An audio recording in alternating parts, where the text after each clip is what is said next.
To study our heritage from the past is not simply a waste of time, because most of that heritage is still with us. If not in the political and social circles of life, at least in the internal, subjective moods of our own existence. At a very early date, it became evident that the human being was in serious difficulty trying to understand where he was, what he was, and why he was. He looked around him and he saw a nature unfolding, but behind this nature, as he saw it, there must be something else, but he had no way of really trying to discover what it was. He was bound within the small area of his own life existence. His expectancy in those days was very little. It is sometimes estimated that the average human being in those early cave periods, life was probably about 10 years, maybe a few more. Many of them didn't reach majority at all. So it was a strange world with everything happening and no explanation for why it happened. Gradually, it became obvious that the human being had to have some type of internal existence which would carry with it faith and hope in his material life. Gradually we find the rise of various beliefs, probably some of the earliest sort of shamanistic, the belief in spirits and ghosts, all this type of thing. All these believings came not from a carefully studied or planned exploration of nature. They came from a desperation of an individual or group of individuals struggling desperately for hope, to escape from loneliness, to no longer be an isolated creature in an unknown world. The human being was very much like a castaway on a desert island. He had no resources available to him except what he could contrive with his own ingenuity. As time went on, there was inevitably a demand for some type of organized faith, faith in realities that were not visible. But how was the primitive man going to analyze invisible realities? How is modern man going to analyze them?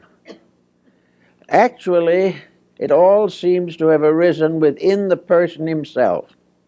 The desperate need resulted in a kind of solution, a solution that was sufficient for the moment, and which it was always hoped would be improved and perfected in the course of time. This temporary solution is still the answer that we have to use. For with all our progress, with all our skills, with all our intellectualism, the individual is still lonely. He is still comparatively helpless in a world infinitely too great for him. Now he not only has to combat nature or adjust to its circumstances, but he must try to survive the complex situations set up by human nature in this little thing we call the earth.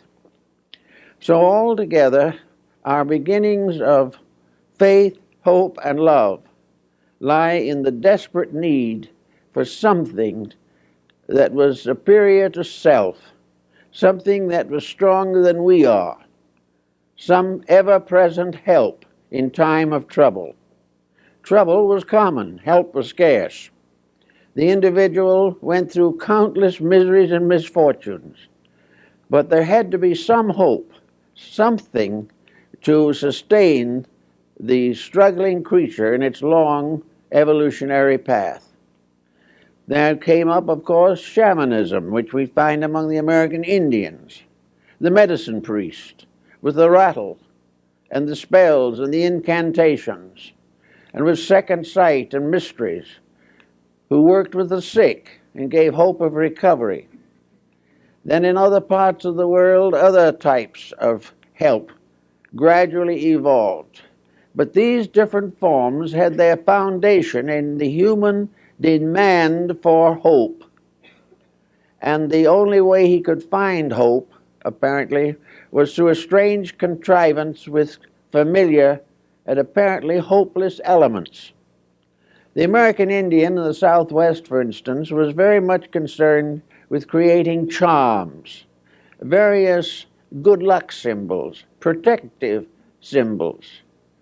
And yet he had no way of knowing, really, what would protect him, or where he would find anything that was sufficient. So he made a move that has become universal. He said, here is a pretty little pebble. Here is another pretty little pebble. These little petals and stones and flowers and so forth are pretty. They're nice. But in themselves, they can't do any particular good to us. But now comes magic.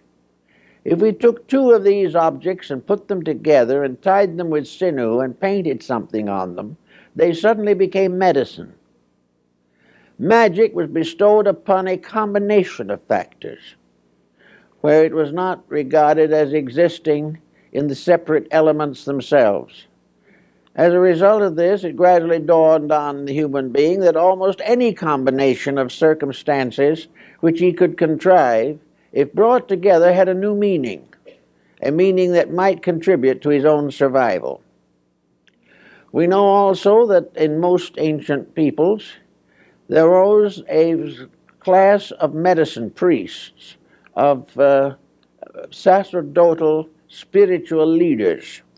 These became the foster parents of humanity. The simple people depended upon these leaders for hope. And it became obvious that for some mysterious reason, these leaders produced remarkable results. These people, these medicine priests, apparently performed miraculous cures. And even today, on some of the Indian reservations, white people in trouble sneak over the border and try to get an Indian medicine man to help them. They have more faith in him than they have in their own physician.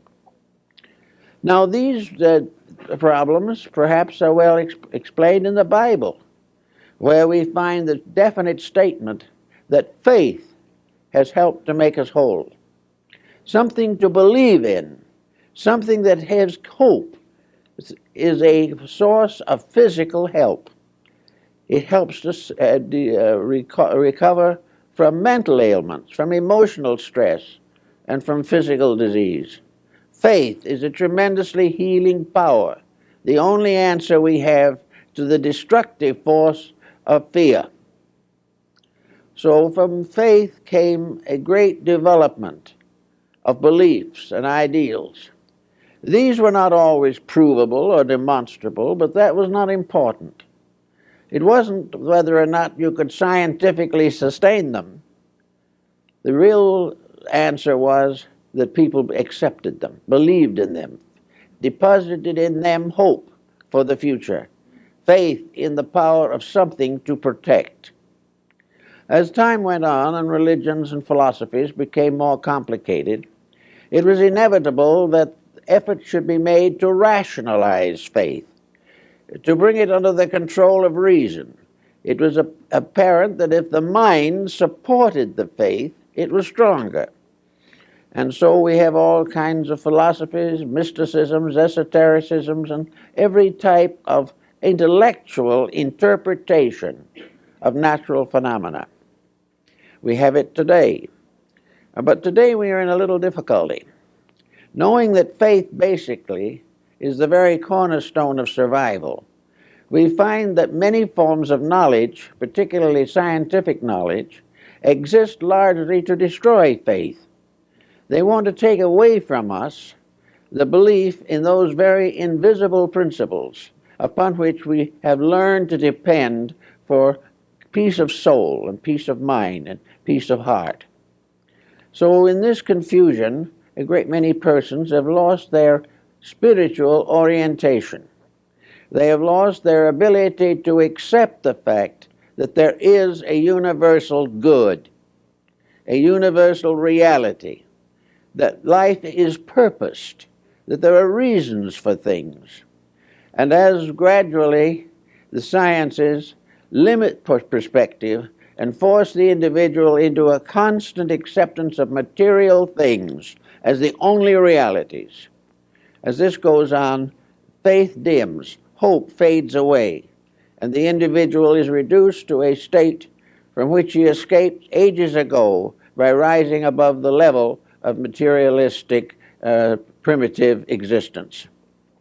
Now, in the course of all this problem, certain facts of human life became increasingly obvious, and these facts of life are perhaps somewhat summarized in our relationship with the mystery of death. It is a problem that the primitive man never could understand. He tried to dramatize this mystery. He tried to glorify it.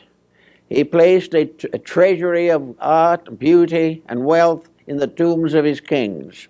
He did everything to imagine that man after death lived in a beautiful land, but he had no way of proving it. He had no way of justifying it other than by faith.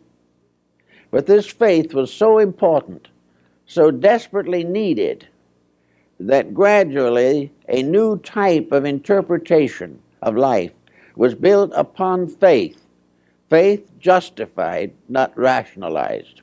It became obvious that there had to be some reason for existence. Materialism destroys that reason. Idealism supports that reason. And faith lingers and clings desperately to support, to something to make things better. Omar summarizes it in one of the quatrains when he says, "Strange is it not, that of those myriad few before us passed the gates of darkness through, not one returned to tell us of the way that to discover we must travel to." This pessimism was something that sickened. Pessimism is always a disease. It never amounts to anything constructive. But pessimism is an inevitable result of a hard, sharp look at circumstances without inner enlightenment to sustain us. So the problem of building this inner light can become very important to all of us.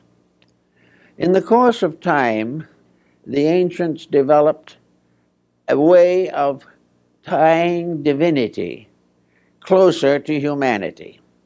It was rather obvious to most people, even when they were comparatively savage, that no deity could listen to all the prayers of mankind, could listen to the 2 or 3 billion prayers that go up now every day to some gracious providence for help, for something to build hope upon, something by which the individual escapes the isolation of his own insufficiency. So gradually the invisible world was organized, not by proof, but by necessity. This organization did, however, result in visualization. For the dreams that the individual had about the invisible world behind him and beyond him gradually came through in sleep patterns, resulting in an elaborate symbolism of inner survival. This is found in practically all the esoteric arts and sciences of antiquity that have descended to us.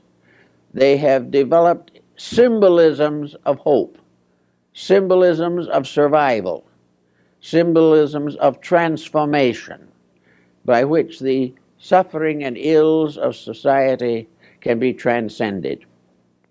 In this particular phase of the subject, therefore, we have gradually enlarged the concept of God.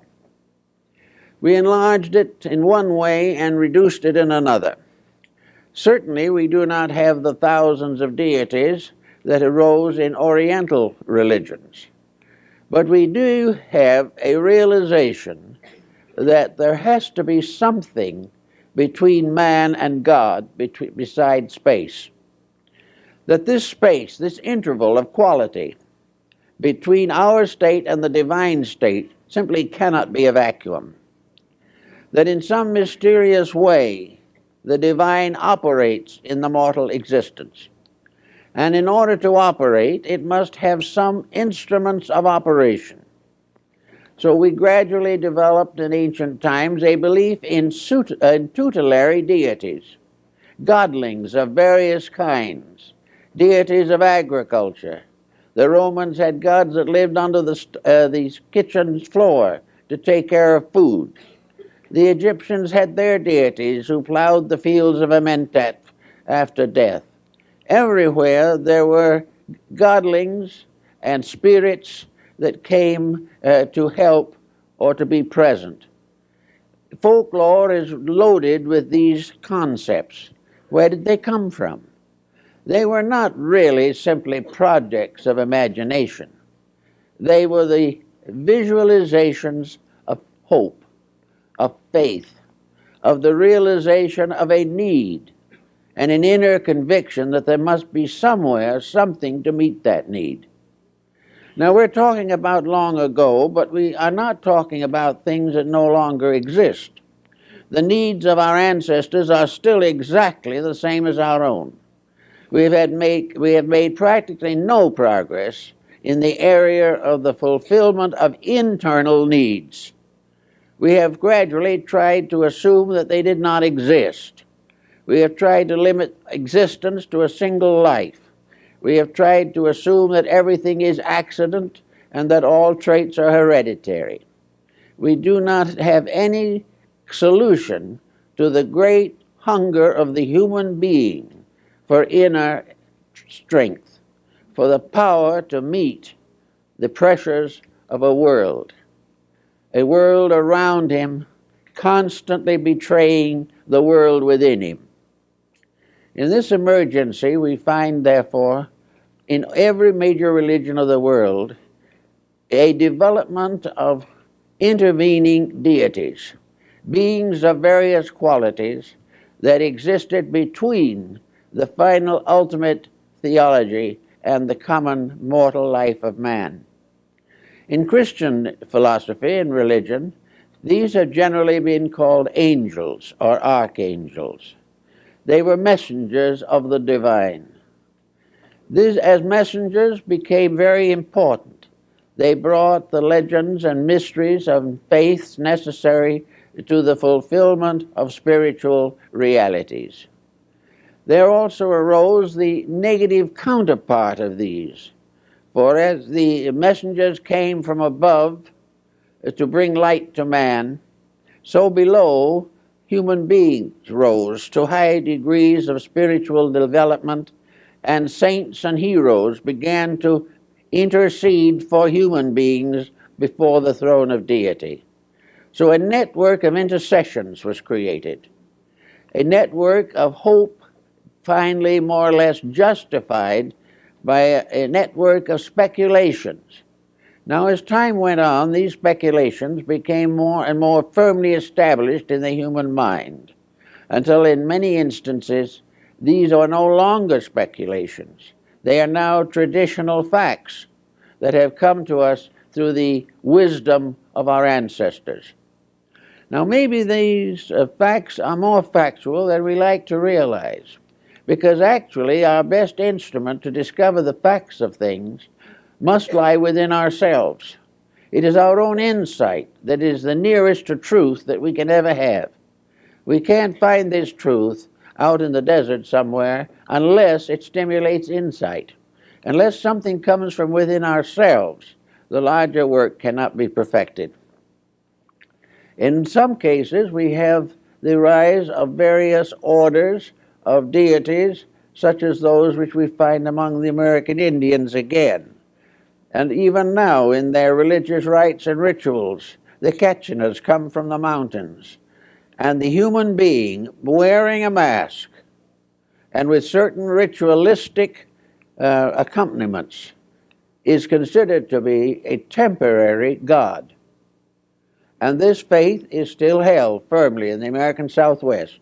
It is held in Asia among the shamanism of Mongolia. It is still held in many parts of the East, even among highly civilized and highly skeptical peoples, the belief, the realization of the mask cult is very strong and probably will be for a long time to come. I remember when I was up in the northern end of India towards Darjeeling, that a group of Tibetan dancers came down to give a performance for the strange visitors from afar. Among the dancers was a little boy, probably 5 or 6 years old. Everybody loved that little boy. He was so charming and had such a quaint way of living and thinking and wore the cutest clothes imaginable. He was like a doll to most of the people who saw him who came from outside of India. Then came the time for the dance, and the little boy put on a mask with a grimacing face on it and decked himself out with some regalia and started to join the dancers. And in the course of the dance, this little fellow danced over towards the visitors, the tourists. They immediately scattered and hid. The moment the mask was on him, those who knew the little boy were still afraid of him. This is a subconscious situation that apparently we have not been able to cure even now. So the masks appear in Egypt, in the temple rituals. They appear in the dramas of Greece. They appear in the dances and mysteries of Tibet, Mongolia, and Bhutan. They are still used in Japan and China. They are found among the Incas. They were a part of the regalia of the Aztecs and the people of Central America. Masked dancers and costume dancers are still found in many parts of Europe. The whole situation is that with the change of perspective, where something that isn't normal or common is introduced, immediately there are strange inner acceptances. Something happens, and the individual is no longer oriented to the materialism which has gradually crept into his nature. Now, in the course of this same procedure, we have had a great roaming around of the mind in folklore, in emblemism, in symbolism, in alchemy, in Kabbalah, and many of these things, where the individual, using ordinary elements, placing them in new combinations, causes them to become revelations of something superior or more important. Now, in the midst of all of this, we come to the classic Greeks. And in the classic case, of course, the most outstanding example of something is the spirit guide of Socrates. Socrates had a spirit that was born with him, according to his own statements. And this spirit was called a daimon. Our word demon comes from it, but it is a use that was made after it was assumed that all these pagan deities were devils. Actually, the demon was not an evil spirit, but a friend, a guide, and a counselor. And wherever Socrates was in danger or difficulty, his spirit came to him. The demon or guardian appeared, and he writes about it, discusses it, and tells of the examples of its presence. When, however, the time came for Socrates to die, when it was ordered that he take the hemlock and die of poisoning, he says that his spirit left him weeping. The spirit was no longer with him. Iamblichus, in his study of the mysteries of the Egyptians and Chaldeans, describes in detail these familiar spirits. And gradually we find more and more discussion of them, and Paracelsus von Hohenheim and many of the mystics of the Middle Ages recognized them. They were also recognized by the early church, that there was something that came along and sort of protected and helped and guided and became an invisible parent to a visible orphan, not necessarily because he lost his family, but because he was an orphan as far as his inner life was concerned. He was as a child left without parent. He was alone in a world, and he needed mothering. He needed someone to lean on. He needed something to strengthen and protect him in his efforts to live a good life. And so out of this came the concept of the guardian angel. The guardian angel, according to the stories about it that have come down to us, came into birth with the person itself. The angel came and remained with the person throughout life. And then when the person died, the angel appeared to testify before the throne of deity of the virtues of the person it had protected through the years. Now, this concept was never officially part of the Catholic or early Christian church, but it was said to be of the mind of the church. That is, it was accepted. A feast day was set aside for it, and as early as in the 4th and 5th centuries, it was discussed by the early church theologians. The direct source of the concept may have been the various nymphs and spirits of the Greeks. Also, the various guardian spirits and beings that protected the Egyptian living and dead. The direct form of it seems to have originated in Chaldea or Babylon. But there is no religion in the world of any importance today that does not have angels. They are found on the Buddhist monuments and in the beautiful Buddhist paintings and in the various statuary. They are found in China, in India, in Burma. They were very important in Persia. They occur frequently in the literature of the Orthodox Jewish faith. They are part of the Christian story, and they find them arising wherever the human being has been in the urgent need of help. They are a very essential part of the basic philosophy of Islam.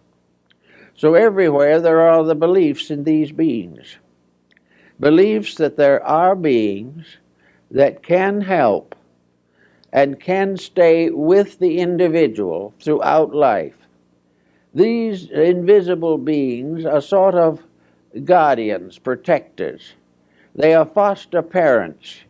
They are the proof beyond all doubt that the human being is never left without guardianship and without love. These beings are a kind of mysterious benefactors. Sometimes they are regarded as having come from some great heights beyond human understanding.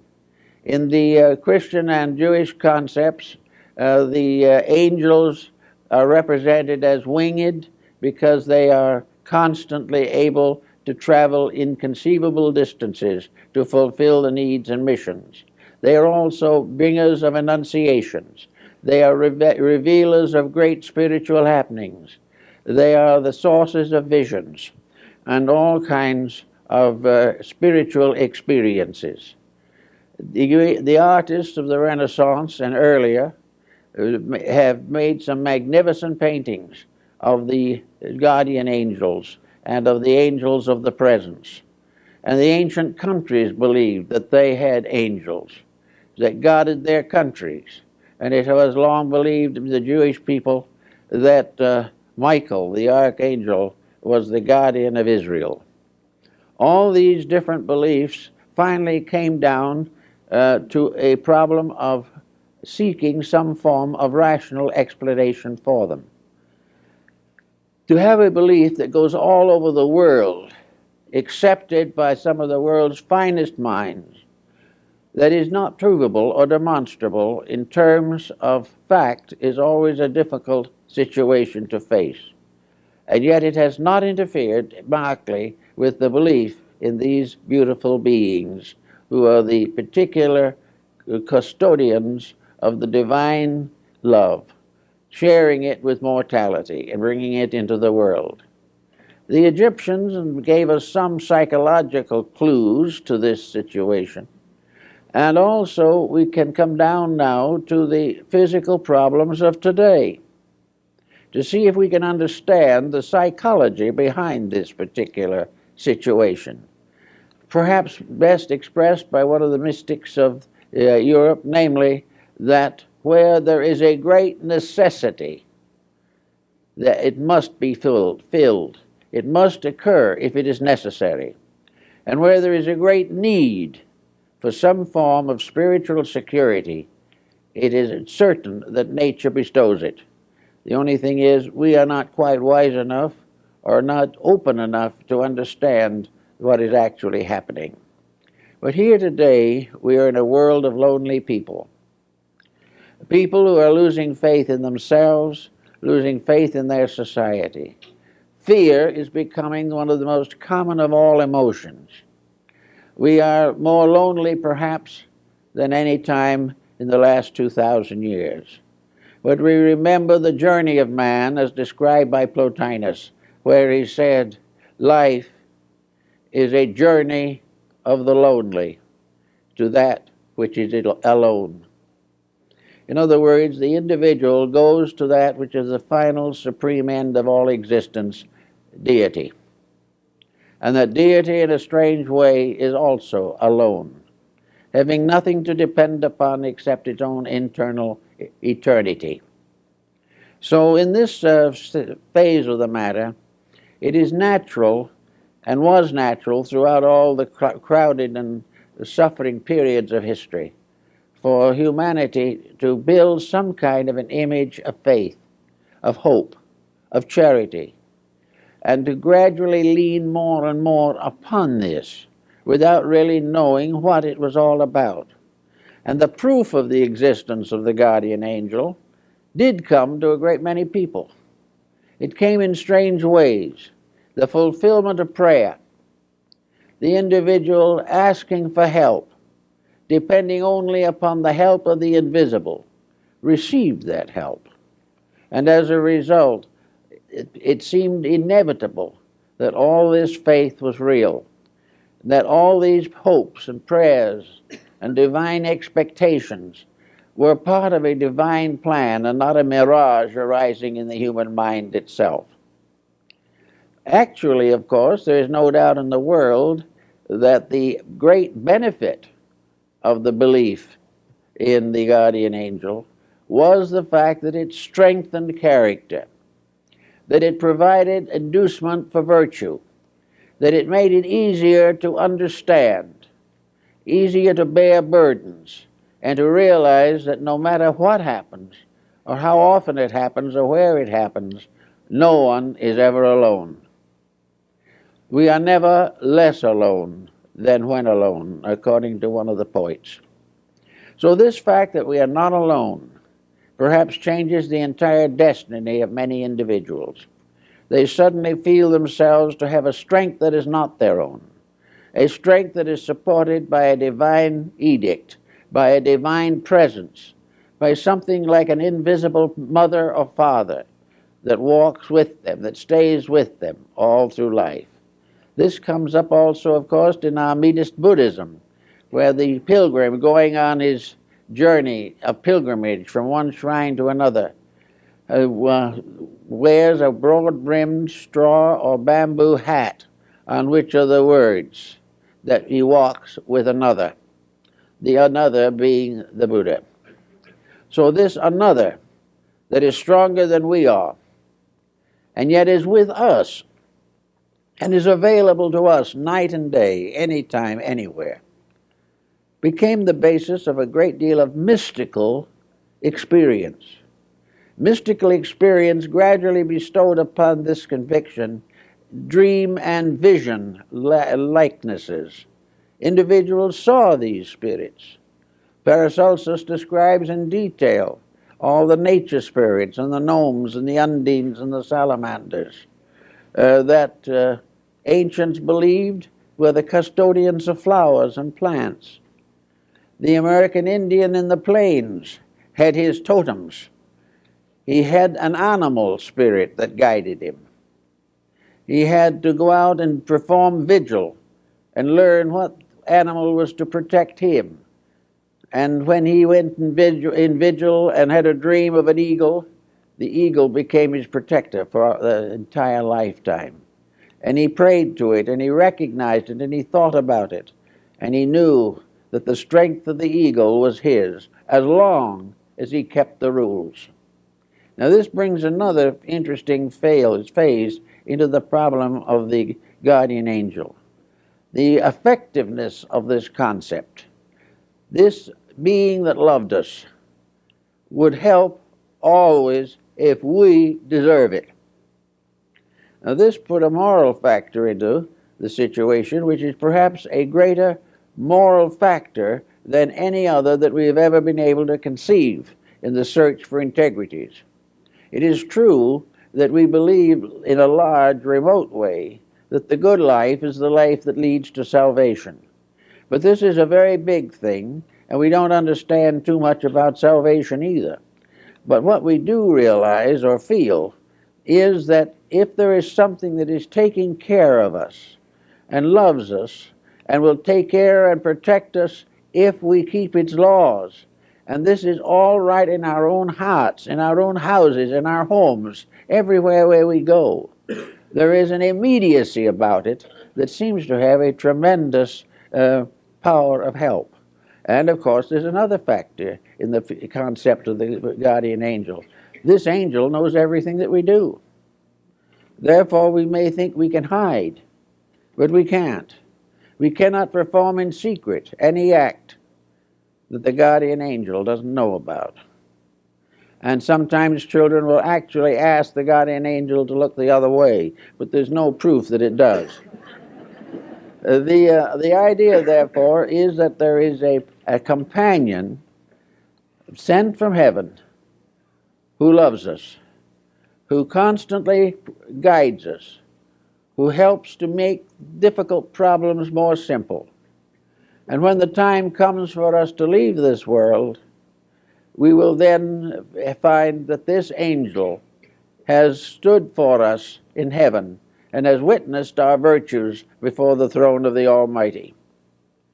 We find in Matthew, for instance, that Jesus makes reference to the angels when he says that these angels, that every child who comes into the world has an angel, and that when the time comes to that child to depart from this world, the angel intercedes before it, before the throne of God. So therefore, we have an actual reference to angel protectors and angels born with children, actually in the words of Jesus. So these things become very interesting and very important in a strange and mystical way.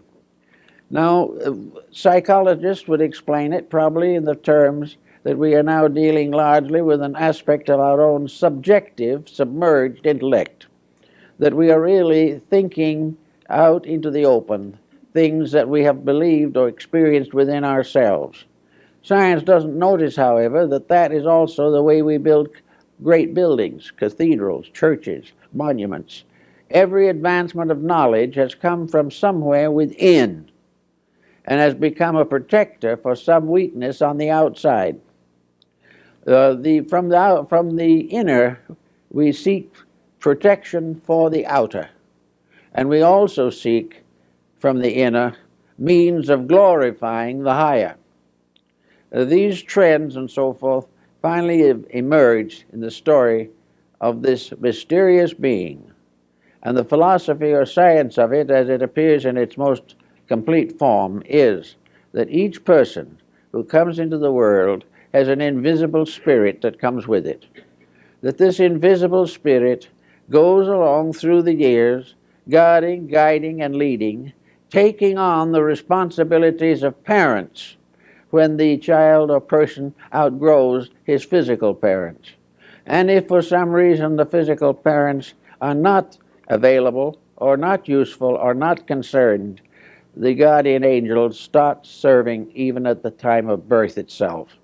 And it never leaves during life. And it remains to the very end and guides the individual into the world beyond. In a sense, the guardian angel becomes, therefore, also the angel of death, the power that leads the person into the other life and bestows peace upon it in transition if its moral character has been correct.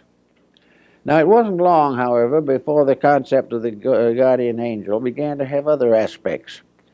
If this good spirit was always with us, and was always working for us, why do we do so many naughty things? Why doesn't the guardian angel keep us in virtue all our lives? Well, this is a question that theology has never been able to solve in the problem of creation itself. For theology has always been confronted with the Christ and the Antichrist, with the good and the bad. And so in the doctrine of the guardian angel, it was assumed that actually there were two of these powers. One good, as the Greeks pointed out, that went with you to do all that was wonderful and beautiful, and one lurking that would take over if you were wicked and make life completely miserable for you. Now here we have the problem of Goethe's Faust and Mephistopheles, the spirit of evil or negation, which, however, was actually a spirit of retribution by which we ultimately learn to outgrow our own mistakes. But most medieval people, and particularly in the periods when magic, sorcery, and demonology were prevalent, believed that there were two of these beings. The good spirit they called the guardian angel, and the bad spirit they called the guardian on the threshold. And the guardian on the threshold was a mysterious monstrosity which each individual had to rise above before he could pass to a better life beyond. In other words, this was more or less an embodiment of karma, the type of karma that the individual suffered from as a result of his own misdeeds. And the guardian on the threshold was in control, in command of the imperfect life, if it was bad enough to deserve such punishment. And then it was the one that took over and took the life back into the material existence again and started the karmic cycle once more. But in the ancient Egyptian and Greek mysteries, there were two guardians at the pillars of the temple. One was this beautiful spirit, very often in Christian art represented as holding an anchor, and the other was the spirit of the guardian on the threshold, a more gruesome type of thing, a part animal thing, which was there to test whether or not the individual was worthy to go on to a higher life. These became parts of symbolism and ritualism, and are found in many different beliefs over periods of time. It must be fair to say, however, that the dweller on the threshold was never as popular as the guardian angel, but it was something that also played a part in man's moral life, because if good protected him, evil dishonored him. And the most important point was that death did not end either. In some mysterious way, what we are survives life on this material planet. Therefore, the idea that we could escape by becoming eternally unaware, if we would simply cease to exist, was something that the ancients couldn't contemplate without asking certain relevant questions.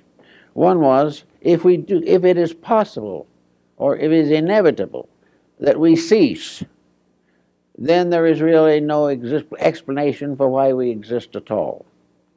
There is no possible idea sensible to man that even in his own limited perspective he contemplates that would put a situation such as we have here and end it with oblivion. We can't imagine the long and painful years of living, the consecrations and dedications, the virtues and the vices, the values and the mistakes, that all ends in nothing. The human mind just couldn't contemplate that.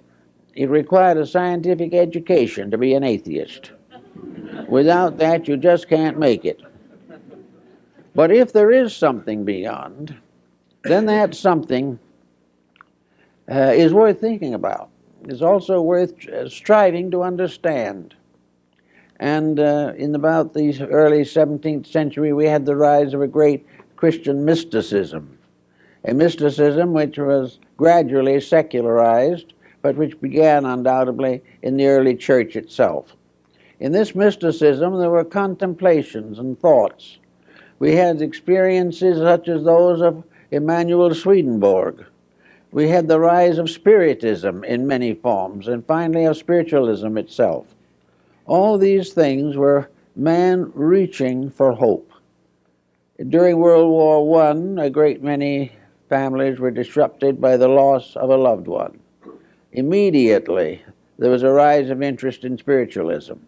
Arthur Conan Doyle, Sir Oliver Lodge, and others spearheaded a revival of spiritualistic phenomena because of loss and pain, because of man trying to understand why the problems of sorrow should be brought to the earth by man's own conniving, why he should make for himself tragedy and involve others in it. So the whole problem of the guardian angel finally summarizes in man's infinite need something to help this sadness, this deprivation from which so many suffer. And this type of thing is especially noticeable probably in the older age groups. So many older people live alone. So many are disillusioned, embittered. Many live with their griefs day and night. Others try to forget everything. And always before them is a curtain, a veil, through which they must sometime pass. Without something to help in this, it is inevitable that the human estate would not be glorified. But the answer does seem to be in the realization that there is something. There is something there to protect us, something there for us to understand and to do something about. And little by little, it was introduced into the fact that in some way this guardian angel could communicate with us. Communicate with us actually, even though we couldn't see it and didn't know very much about it. We felt its guiding influence. We felt that when we were in trouble, it sort of stood by and tried to show us a way out. It was there on cases of temptation. It was there to wag its finger at us more or less reprovingly when we used bad words. Actually, there was something that was another kind of parent, something that would correct our faults, protect our virtues, and be there when most needed. So we began to think about it a little bit, and finally we gave this thing a name. And I think that probably this name problem is the key to the whole thing. We said that the guardian angel communicated with mankind through conscience, that some mysterious way conscience was a being, an entity, and that entity was constantly there to help, that somewhere in our known natures there was a realization of good and evil that was superior to dogma, theology, or the vicissitudes of an inconsistent economy. Somewhere in us there was something that said, oh, don't do it. Or on another occasion, you can't say that, it isn't true. And if you go against this guardian angel, they said that it wept. Well, conscience weeps, because sometimes conscience weeps for a lifetime over one mistake. We do not get over completely the evils that we commit or the problems that we cause for other people. And we can't hide it from the guardian angel. And how could we hide it from our own conscience? Therefore, in many ways, it would appear that the guardian angel is a symbol and an embodiment of the power of the human soul. That in the soul is something that is born with us, that with us all our lives, that God grows up with us, and after death goes on to testify to us. This sort of made a bit of sense with some of the more modern constructive psychotherapists, that in a mysterious way there was something, that there is something in each individual that is better than the rest of him. It is not fair just to simply call it God. It is too abstract. It is true that God bestows life and is the final source of all. But the good life seems to come to those who make certain additional contributions to their own salvation. The good life is for those who some way find a way of truth in the midst of all these difficulties. So the conscience becomes the symbol for, as it says in Hamlet, for conscience doth make cowards of us all.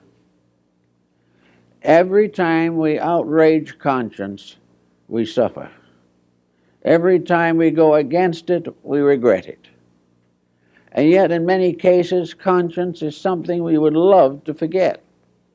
We wish we could go against it, because it interferes with so many things that we want to do. But what are the things that it interferes with? We now realize more and more that the things it interferes with are things that we should not do.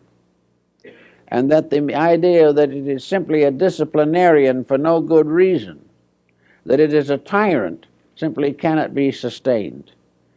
It is also true that conscience is forever growing in a mysterious way, or appears to be. Whether it is actually growing is not so certain. Perhaps it is manifesting itself a little more all the time. Because things that we might have done at one stage of life without feeling a bad conscience become the source of conscience regrets if we grow older and commit the same actions. And if in any way the conscience does get adversely used, then we realize that there is a support in society for conscience, that conscience is tied into our legal codes, into our ethics, our morality, and all of our human relationships.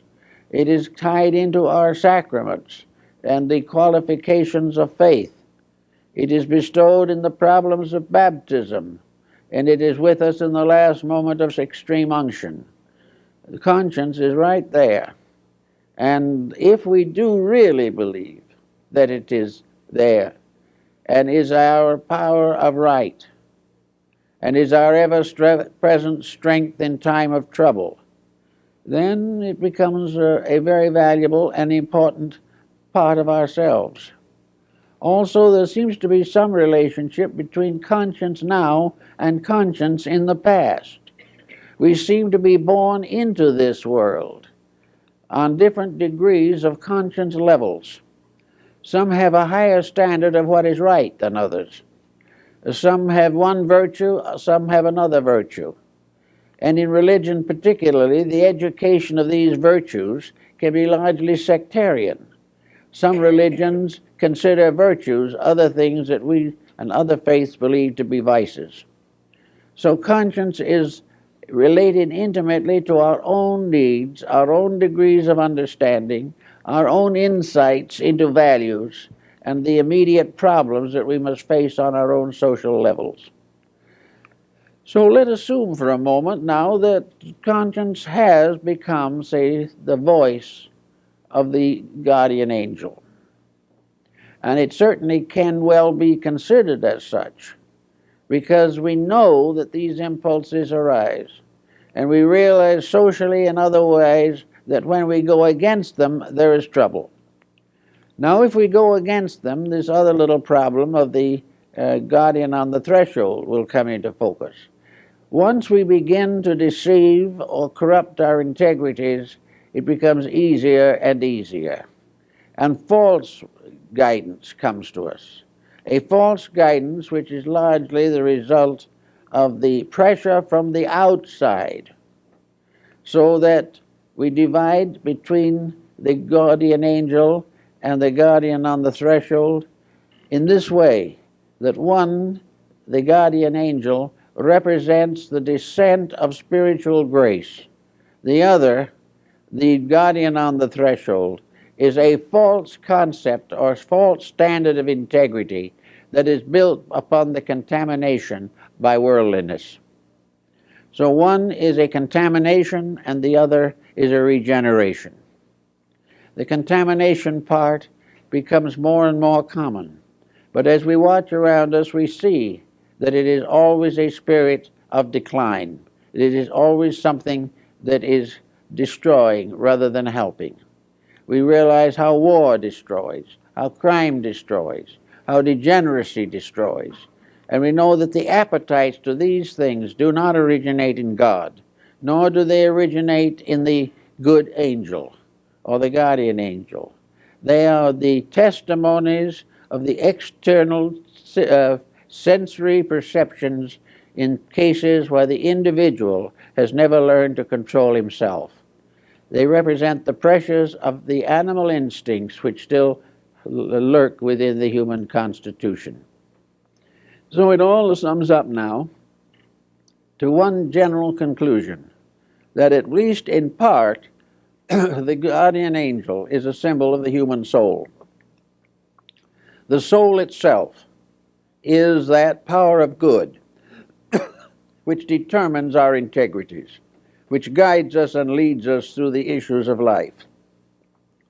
The soul is something that we can all depend upon. We can depend upon it for all of the strength that is necessary to face the problems of the day. We are never without proper guidance. We are never without the ability to find the way to do things. Now, the Egyptian has a little classification here that was rather intriguing. That in a sense that the human soul is really sevenfold.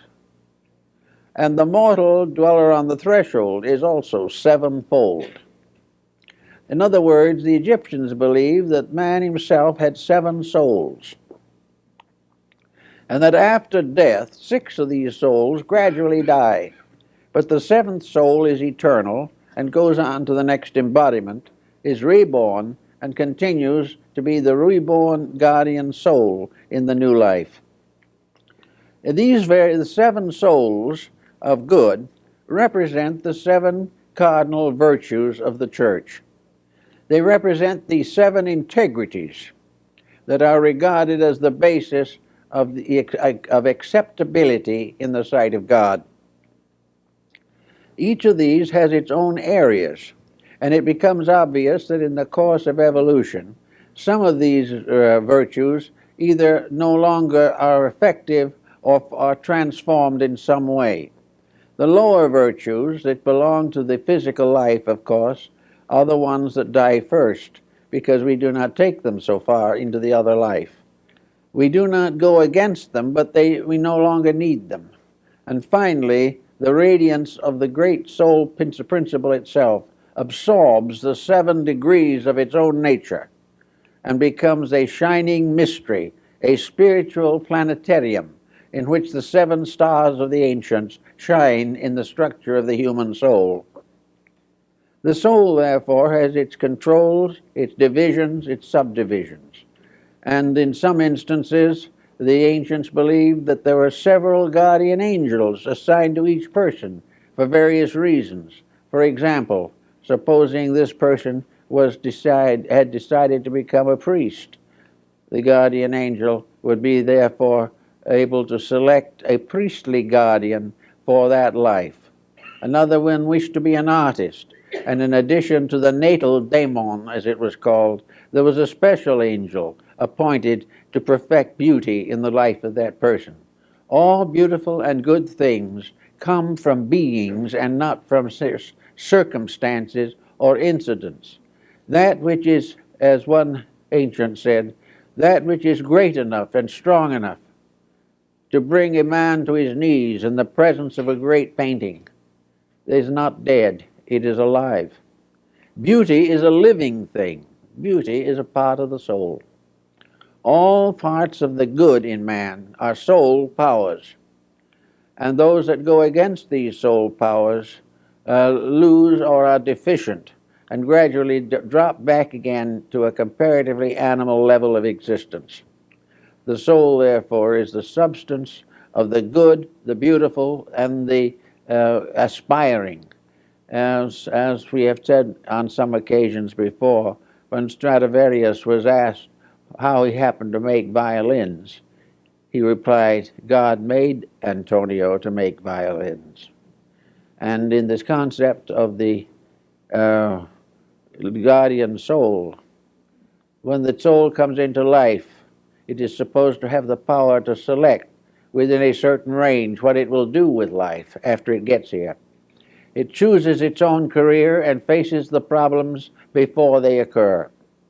And if he decides, like Stradivarius, to make violins, a great artist, a great musical muse, a great musical sibyl will come with him to guide him through his years. Not only because of his need, but this is a service performed by the guardian angels, because in their coming and helping the individual to fulfill his own greatness or his own needs, they are also contributing to the glory of the world and all that is necessary for the perfection of human endeavor. Whoever the guardian angel was that watched over Michelangelo served all mankind. But the ancients believed that definitely this was a spirit, and that this spirit would only come when truth prevailed, that it would only come and give beauty when integrity was there. And there is a story of a couple of art critics wandering through the Luxembourg Gallery in Paris, and they came upon the works of an artist, and they studied them, and they looked it over, and finally one of them said, "This is an exceptionally fine painting." And the other one said, "Yes, it is his greatest work, because he was in love when he did it." And this was again the angel, because if the love was sincere and pure, the angel was there to help. So all through the integrities of things are the stories of the guardian angels. And I think it might be very wonderful if somewhere along the line someone would take this concept and write something about it into a small child's book, a book for little children, a book of fairy tales, for tales in which the fairies are the powers of the human soul, in which the child is given an idea that the love in it, the love that may make it love a doll, is also part of a great love principle that exists in nature, and that this principle, like all others, is alive. It is not simply something that comes out of nothing. It is one of the divine births of God. For it is said in the ancient Kabbalah and in other works that when God formed all things in his own likeness, he formed many things in his likeness that are invisible, because those parts of himself are invisible. But that everything in the world, whether it is visible or invisible, has conscience, has laws, has principles. Sometimes these principles are revealed only by the stratifications of a tree or the fission of a gem. Sometimes they are in the mother love of the tiger for its cubs. Whatever it is, but it is part of a universal process that overshadows the physical concerns of life. Now, at this season of the year, we are coming towards a season especially sacred to over 1 billion human beings. This season is one in which the concept of the guardian angel may be most interesting, for nearly always the Annunciation was represented as bestowed or communicated by the angel Gabriel. Actually, the vision of what was to come, the divine message, comes to us not from the outside, but through the inner part of our own nature. And the soul is definitely the link between the invisible causes of things and their visible consequences. The soul, if studied scientifically, may be a problem in vibration. The vibrations of things tell their virtues and their vices. Therefore, if a negative emotion or attitude arises, damage is done in the magnetic fields of the human body. We are all living on vibration in one form or another. We may call it energy, we may call it vitality, but actually vibration is the source of our lives. It maintains everything that can possibly happen, and its rates change as we change. Vibration changes with every thought that comes into the mind. The study of the magnetic fields of bodies proves conclusively that the moment an individual becomes selfish, the light around him changes, And one who can see that light knows the selfishness has moved in. Now, selfishness, of course, is toxic. All negative vibrations are toxic. Everything that we shouldn't do and we insist on doing is a damage to the whole composite nature with which we were endowed. Everywhere, however, where a noble or beautiful thought is fulfilled, the vibration clears, the lights brighten, the soft glows continue, and in a strange way, every cell in the human being feels better. It is better because the magnetic field is wrapping it in light and not in darkness. So it is the right of every creature and every being to improve for the sake of its own peace of mind, its own health, its own success in life. And the vibrations of the guardian angel can reach out into our physical existence also. The guardian angels makes us better to live with, kinder in our works. They give us more patience, understanding. They have visions of better things than we would normally contemplate. And all through the years of life, if we follow the footsteps of this spirit guide, so to say, we will achieve a great deal more. The guardian angel, of course, is not a deceased relative. It is not a spiritualistic phenomenon. It is not something that simply carries on from the other side, a continuance of this material life. This is another type of spiritism entirely. The guardian angel is part of the causal nature of existence. It is part of the infinite plan in which we live. And so if we can, on these occasions, understand this, it may help us to also appreciate more completely the wonderful season of Christmas in which we are now coming. A Christmas which is being blurred and damaged because we are not listening to the voices of conscience. We are not really trying to do what the guardian angel would have us do. Now, there's a grave question as to whether the guardian angel is much interested in prosperity or is much interested in extravagant gift-taking or making. It would not be this at all. The guardian angel's rejoicing comes with thought, with love, with sincerity, with devotion, with self-sacrifice in causes greater than ourselves. The guardian angel doesn't want us to give something we have. It wants us to give something we are. It wants us to share a life with someone or with something, to reach out and touch that which is in pain or sorrow and do something about it. The guardian angel becomes the spirit of charity, and which is just one of its attributes, one of the virtues which it represents. And everything that is beautiful, everything that is good, finally, in its source, becomes an aspect of this mysterious being, this power of good that lives with us, works with us, suffers with us.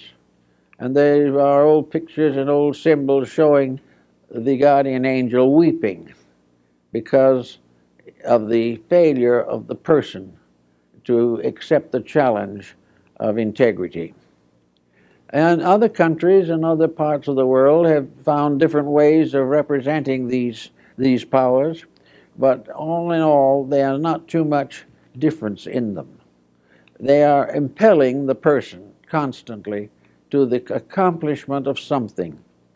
It is the guardian angel that impels some people to become members of the clergy. It is the guardian angel that makes some people be parents and good members of a family. It is the guardian angel also that wants to see that the little one born into the world is born into a happy and loving family. It wants to have the parents feel its presence from within themselves. The true father and mother will be the one whose impulses and urges are those of the guardian angel, that they have accepted the guidance and guardianship of a life. All these very sensitive, gentle things belong to a way of life that's hard for us to understand. And it's also very difficult for us not to assume that these things are antique or moribund or that they don't exist anymore, that we're not expected to do these kind of things. They all belong to the past. Well, there are a number of ways in which the past, in a strange way, was more beautiful than the present. Now, we all know that in the great evolutionary course of things, the past was necessary, that we had to leave it behind. But there is no reason why any of us at any time should leave behind anything that is good that was ever in the world. Because all this good is locked within the concept of the guardian angel. It brings with us the wisdom of the past. It gives us the insights and the moralities and the integrities of long ago. It bestows the impulses to dedications, to self-sacrifice. It creates the people like Mohandas Gandhi. It also creates the Abraham Lincolns. These are people living by virtue of the soul within them. Each one has gradually revealed out of its own life the workings of the guardian angel. And all guardian angels, when they work, transform people into guardians also. The guardian angel was the power that manifested itself in Lincoln when he became a guardian of a new way of life in this country.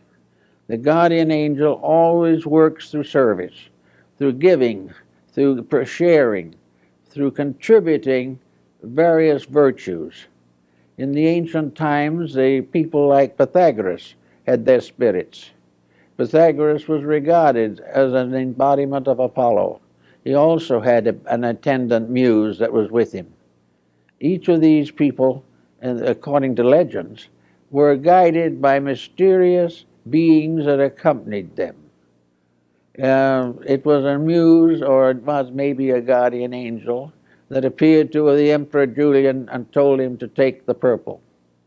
He only reigned for less than 2 years, but the angel told him that was his duty.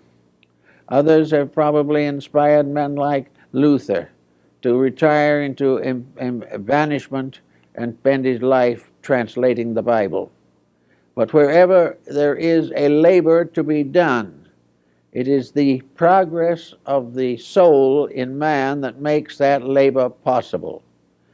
Growth comes from the soul, not from the mind or the body. And the growth that comes from the soul has always been regarded as the blessing of the guardian angel. So each person in his own way may have this wonderful being working for him and with him and by him in all of the works of life. We certainly realize that in a mysterious way, and according to the early church, when the Christian dispensation was fully established, that it gradually usurped the powers of the guardian angel. And one of the early church fathers said that the guardian angel of the whole world is now the Spirit of Jesus Christ. That the guardian angel have all given their authority to him. But on the other hand, the church admits that he works through the guardian angels also. They bow before him, but they still do his work. So there was this belief in the church, and it has continued to the present time, that man is never left without help. That even when things seem to be so bad you do not know what to do next, where tragedy seems to move in on every side, that there is not only help, but insight. Another virtue of the guardian angel is insight. Our tendency is to accept and reject without much consideration or thought. We do as we feel like doing, and we try to accept things as we feel about them and not give much attention. But insight is the power of the individual, which, when strengthened by a faith in the presence of a guardian spirit, the insight is what the guardian angel tells us about the real reason for the things that happen. The guardian angel then gradually brings through conscience and through inner experience the realization that everything that happens to the individual is important. Everything that happens is a discipline of some kind. It is a kind of an initiation into the great mysteries of existence. Every sorrow is an opportunity to grow bigger. Every loss is a gain of some kind. Everything we have is a challenge for use. Everything we lose is something to give up with graciousness and kindness. Every friend is to be cultivated. Every enemy is to be reconverted into friendship. There is nothing negative to be left unchanged, nothing that is positive to be overlooked. This becomes perhaps the greatest of all Christian disciplines. It becomes perhaps the fulfillment of the whole story that we recognize in the life of Christ. Christ represents to many people some being from God who came to protect people, to save humanity from the weaknesses of their own natures. And this process of saving is not to be fulfilled or cannot be fulfilled unless the Christ in you performs the labor. And in a sense, the guardian angels are the aspects, ministers of the Christ power in man. And they follow the commandments of the New Testament and of the Last Supper and the Sermon on the Mount. For the guardian angel tells us to keep the rules. The guardian angel says, forgive your enemy. Now, we don't have to forgive the enemy. We have the power of limited determinism, as St. Thomas Aquinas called it. We don't have to forgive the enemy. But if we do not forgive the enemy, we have lost contact with truth. Something is lost in us. Something has been done that has defiled us. We have not fulfilled that which our highest spiritual dedication should make necessary. We have allowed personal things, animosities, antagonisms, jealousies, revenges to take over, all of which are abominations, as they are called in the Bible. Therefore, that we all are trying to do is to find the courage to follow conscience, to follow the integrities of life, and to go on according to the spirit of our faith, a spirit which depends for its perfection, its manifestation, and its fulfillment upon us. And in that moment we say, I can't quite make it, I'm not strong enough, there's too much pressure against me. I'm just not big enough to do it. I'm not strong enough. I'm not wise enough. I haven't enough insight to forgive this person who has injured me so long. I can't get over the grief or the grudge or something of this nature. Well, if we are perfectly quiet under those conditions and just let nature have its own way, the guardian angel will help. It will come in as a period of conscience. It will kind of reveal to us all of the elements and factors that are necessary to a proper adjustment. First, it will calm the antagonisms. It will help us to realize that these attitudes are not of God, but belong, if to anything, to the anti-God or antichrist. That there is nothing to be gained by perpetuating evil. And then perhaps we will say to the conscience, but I'd like to, but I can't forget. I can never forget what has happened. And the guardian angel says, don't forget, understand.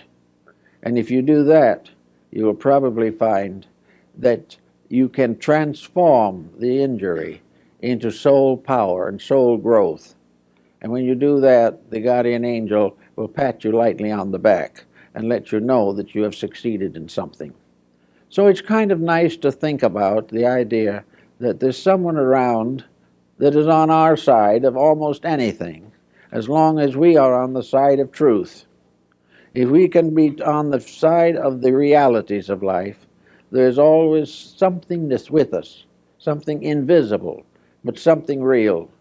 Perhaps we want to call it the higher part of ourselves. Perhaps we want to think of it only as the soul which we have received from God. Perhaps we'd like to think of it as an elder brother somewhere, or an older sister who's kind of watching over, or a kind of spiritual parent who never fails. But whatever we want to consider it, the belief in a guardian angel has undoubtedly contributed a great deal to the moral growth of mankind. Whether it's demonstrable or provable or not, it is a beautiful necessity. It is something we're all better for believing, whereas doubts and negative attitudes do nothing to help. They do not give us any further strength or insight with which to labor for the perfection of our society or the advancement of our own ethics. It is therefore very good at this time to kind of try to make an acquaintance of this character in yourself. Try to find the guardian angel.